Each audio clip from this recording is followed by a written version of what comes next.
네, 도반 여러분 안녕하세요. 어제 이어서 질문하신 것 중에 상당히 재미있는 것, 그저 예수님의 잃어버린 17년 이거 한번 이야기를 해보고자 합니다.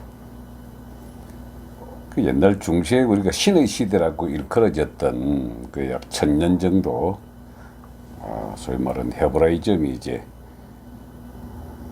유럽 세계를 지배할 때에 그게 이제 신학자들, 수도사들, 그리고 각종 그저 바티칸에 파견돼 있던 여러 성직자들이 역사적 사실로 증명을 하기 위해 가지고 끊임없이 찾았던 것이 13살부터 30살까지의 그 예수님의 일생입니다. 근데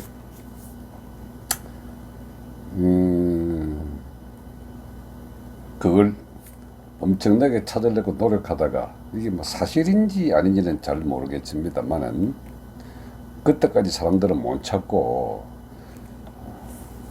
역사적인 사실이냐 신화적 존재냐 이게 이제 끊임없이 두설이 이제 부닥칠 때에 완전한 세 가지는 이 양반이 분명히 태어난 거는 맞다.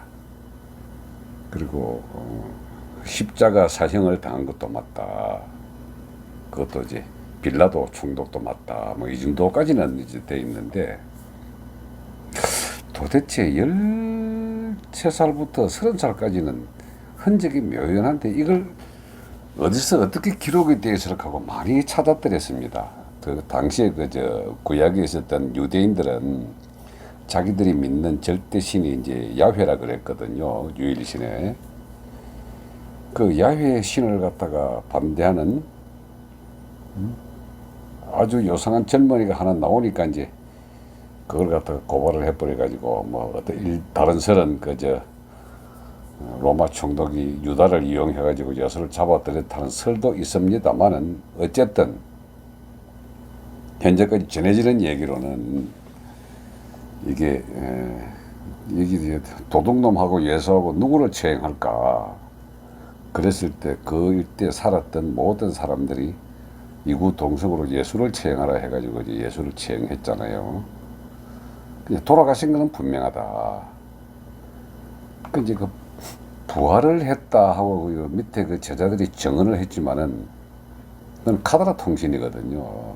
부활도 뭐 실질적으로 지금 현재 그 기독교 세계에서는 부활절이 이제 하나의 명절로 돼가지고 이야기를 하고 있습니다만은 그래서 이게 신화라고 하는 것이 이제 계속해서 그저 종교학자들에 의해서 이렇게 일컬어지고 있습니다.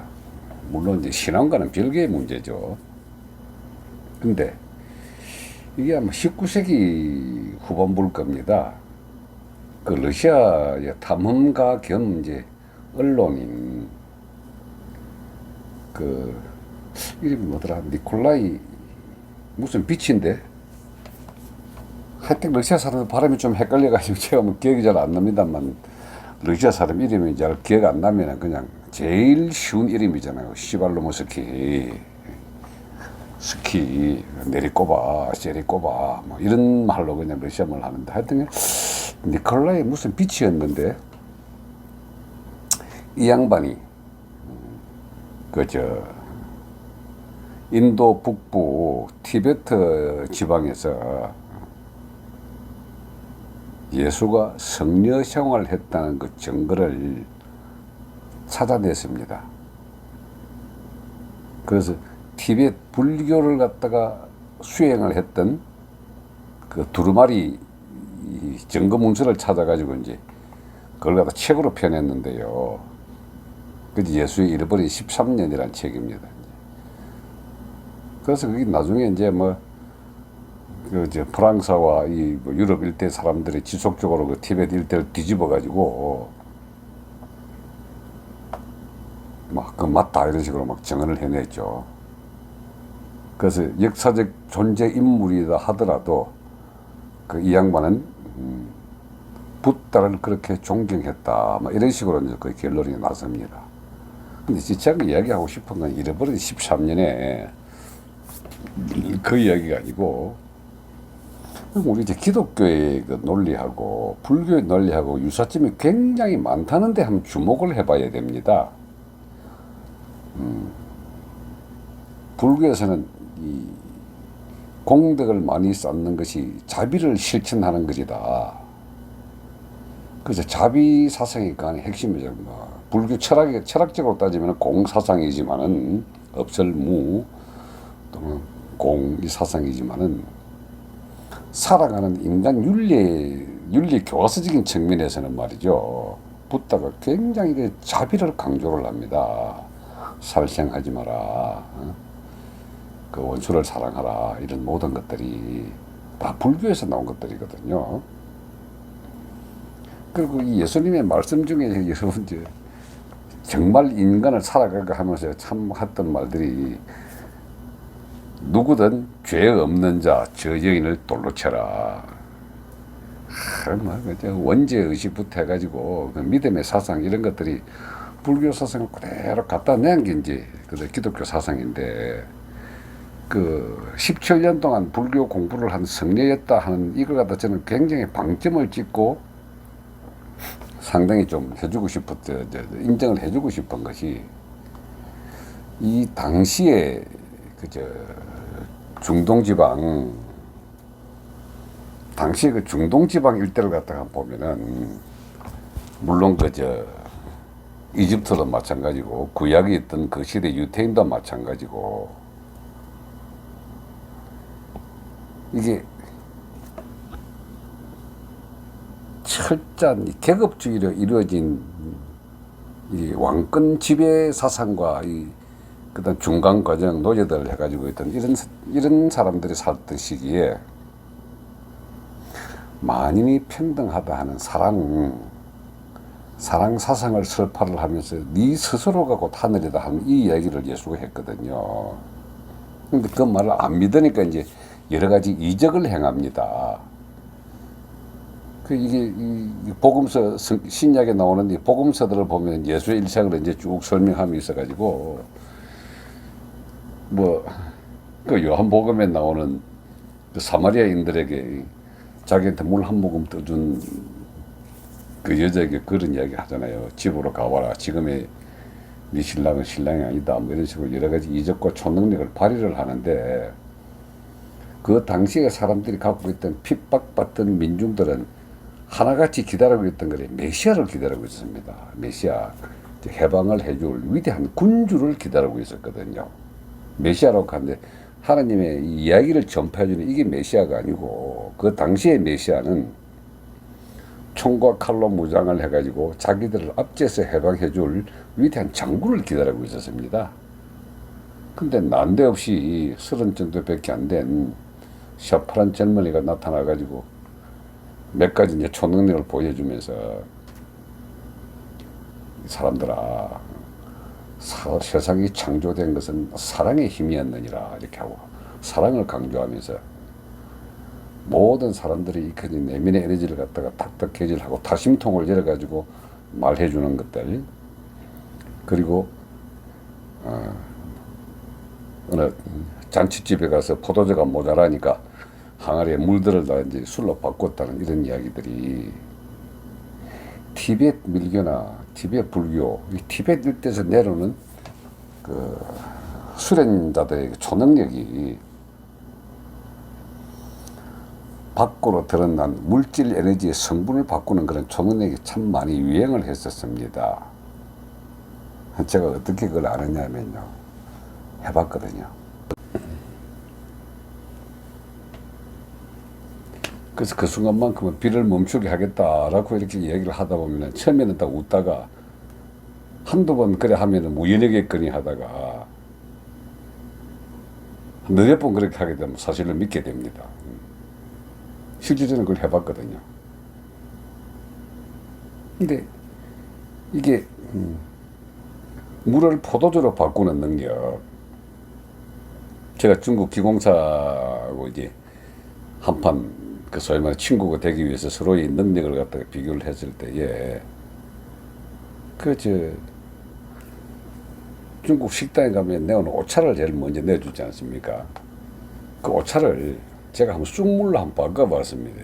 이거는 중국식 오차고 우리 한국 임진숙 쑥물 약물로 한번 바꿔보겠다 해가지고 실제 한번 바꿨습니다. 근데 이런 초능력은 말이죠.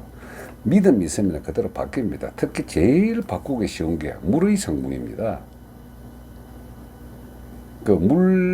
순수한 물의 성분을 술로 바꾸겠다고 한다면은 술 맛을 알고 술 맛을 느껴본 것이 자기한테 완전한 믿음이 돼 있잖아요. 그 믿음 상태를 물에다 그대로 투사를 하게 되면은 물이 술로 바뀝니다.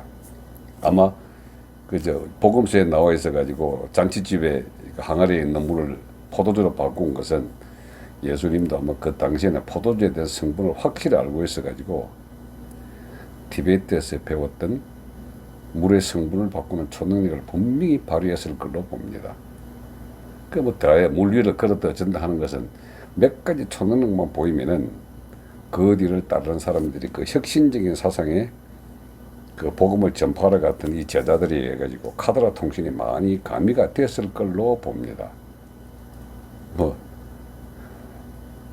동물을 부리는 능력이라든지 호풍 환호하는 능력이라든지 그리고 몸을 가볍게 띄운다든지 하는 것들은 굉장한 깊은 수련이 있으면 중력을 거부하는 여러 가지 에너지 법칙 초능력이 나오거든요. 그래서 17년간 티베트에서 수행을 한 결과 고향으로 돌아와 가지고 여러 사람들에게 보여주면서 이제 사랑을 강조하고 평등을 강조하고 그한테 단 하나 이제 절대자의 신을 갖다가 하나 이야기를 하는. 근데 과연 절대적인 신을 이야기했을까 하는 것도 저는 의문입니다. 그 당시 유대에서는 이제 절대 신을 이제 야훼를 나중에 여호와라는 이름으로 바꿔 가지고 그들 유일신 사상으로 변질을 한 것들이 그 자체에서는 유대교에서는 인정을 못 받아 가지고 제자들이 결국 그리스 로마 지방 일대로 가 가지고 이제 교회를 만들면서 거기서 이제 계속해서 말씀이 전파로 나눠 가지고 성경으로 회되고 그것이 나중에 다시 신약으로 바뀌어 가지고 권력과 결탁을 해 가지고 전 세계적인 종교를 번져 나간 이것이 이제 하나의 그 기독교의 세계 번져 나간 그 논리인데 어쨌건 예수의 잃어버린 17년은 니콜라이 노도비치구나. 이제 기억났다. 니콜라이 노도비치가 이 두루마리로 만들었던 영어로 아마 히마스라고 해도 히마스 사원의 문서라 그랬죠. 히마스 그 사원 문서에서 이 사람이 이 티베트 불교 성리였다 하는 이야기 거기에 잃어버린 17년을 갖다 대입을 시켜주고 싶습니다. 그리고 거기가 마음 공부를 통해 가지고 존재하는 하늘과 존재하는 우주에 대한 여러 가지 에너지 차원을 운용할 줄 아는 능력을 배웠던 것이 아닌가.